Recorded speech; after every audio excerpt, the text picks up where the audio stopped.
അസ്സലാമു അലൈക്കും വറഹ്മത്തുള്ളാഹി ബർക്കാത്തുഹു.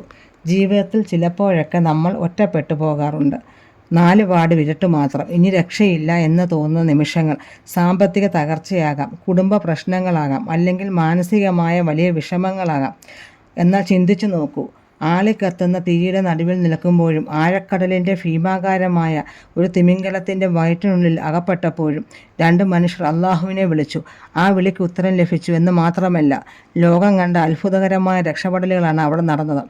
ഇന്ന് നമ്മൾ സംസാരിക്കുന്നത് പ്രവാചകന്മാർ അവരുടെ ഏറ്റവും വലിയ കഷ്ടപ്പാടിൻ്റെ സമയത്ത് ചൊല്ലിയ, ഇന്ന് നമുക്ക് വലിയ മാറ്റങ്ങൾ കൊണ്ടുവരാൻ കഴിയുന്ന 2 ശക്തിയേറിയ ഖുർആനിക ദുആകളെക്കുറിച്ചാണ്. ഇത് ഇബ്രാഹിം നബി അലൈഹിസ്സലാമിയുടെ ദുആയാണ്.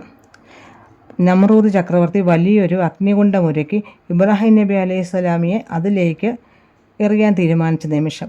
ആലോചിച്ച് നോക്കൂ, തൻ്റെ പിതാവ് പോലും ശത്രുക്കളുടെ കൂടെയാണ്.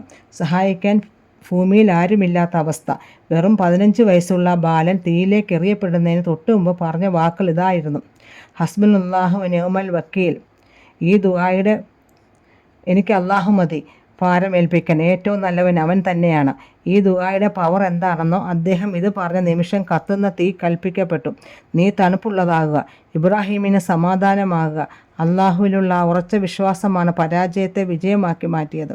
നമ്മുടെ ജീവിതത്തിലും ശത്രുക്കളെയോ പ്രതിസന്ധികളെയോ പേടി തോന്നുമ്പോൾ ഈ മന്ത്രം ഉരുവിടുക. 2ാമത്തെ ദുആ ഇരുട്ടിൻ്റെ മുകളിൽ ഇരുട്ട് മൂടി ഒരിടത്ത് വെച്ചുണ്ടായതാണ്. അതാണ് യൂനുസ് നബി അലൈഹിസ്സലാമിയുടെ ദുആ. കടലിൻ്റെ ആരം, രാത്രിയുടെ ഇരുട്ട്, തിമിംഗലത്തിൻ്റെ വയറിനുള്ളിലെ ശ്വാസം മുട്ടിക്കുന്ന അവസ്ഥ. അവിടെ വെച്ച് അദ്ദേഹം തെറ്റിദ്ധരിച്ചറിഞ്ഞ് അള്ളാഹുവിനെ വിളിച്ചു. ലാ ഇലാഹ ഇല്ല അന്ത സുബ്ഹാനക ഇന്നി കുന്തു മിനൽ ളാലിമീൻ. നീയല്ലാതെ മറ്റൊരിലാഹില്ല, നീ പരിശുദ്ധനാണ്, തീർച്ചയായും ഞാൻ അക്രമികളുടെ കൂട്ടത്തിൽ പെട്ടുപോയിരിക്കുന്നു. മനുഷ്യൻ നിസ്സഹായനാകുമ്പോൾ അള്ളാഹുവിൻ്റെ മഹത്വത്തെ പുകഴ്ത്തുകയും സ്വന്തം തെറ്റുകൾ ഏറ്റുപറയുകയും ചെയ്യുന്നത് അള്ളാഹുവിന് ഏറെ ഇഷ്ടമുള്ള കാര്യമാണ്. പ്രവാചകൻ സല്ലല്ലാഹു അലൈഹി വസല്ലം പറഞ്ഞു, ഏതൊരു മുസ്ലിമും തൻ്റെ വിഷമഘട്ടത്തിൽ ഈ ദുആ ചെയ്താൽ അള്ളാഹു അതിന് ഉത്തരം നൽകാതിരിക്കില്ല. നമുക്ക് ചുറ്റും ഇന്ന് ടെൻഷനുകൾ മാത്രമാണ്. ജോലിയിലെ ടെൻഷൻ, സാമ്പത്തിക ബാധ്യതകൾ, ഇതെല്ലാം നമ്മുടെ ജീവിതത്തിലെ ഇരട്ടുകളാണ്. ഈ സമയങ്ങളിൽ നമ്മൾ ചെയ്യേണ്ട 2 കാര്യങ്ങളാണ്. നമ്മളെക്കൊണ്ടാകുന്ന പരിശ്രമങ്ങൾ ചെയ്യുക, ബാക്കിയെല്ലാം അള്ളാഹുവിൽ ഏൽപ്പിച്ചുകൊണ്ട് ദുആകൾ അധികമായി ചൊല്ലുക.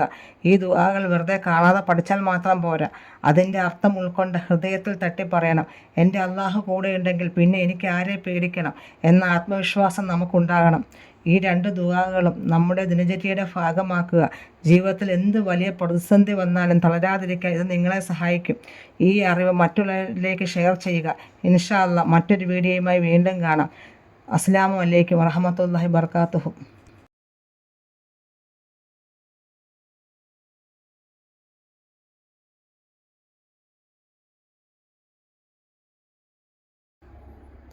ഈ 2 ദുആകളും നമ്മുടെ ദിനചര്യയുടെ ഭാഗമാക്കുക. ജീവിതത്തിൽ എന്ത് വലിയ പ്രതിസന്ധി വന്നാലും തളരാതിരിക്കാൻ ഇത് നിങ്ങളെ സഹായിക്കും. ഈ അറിവ്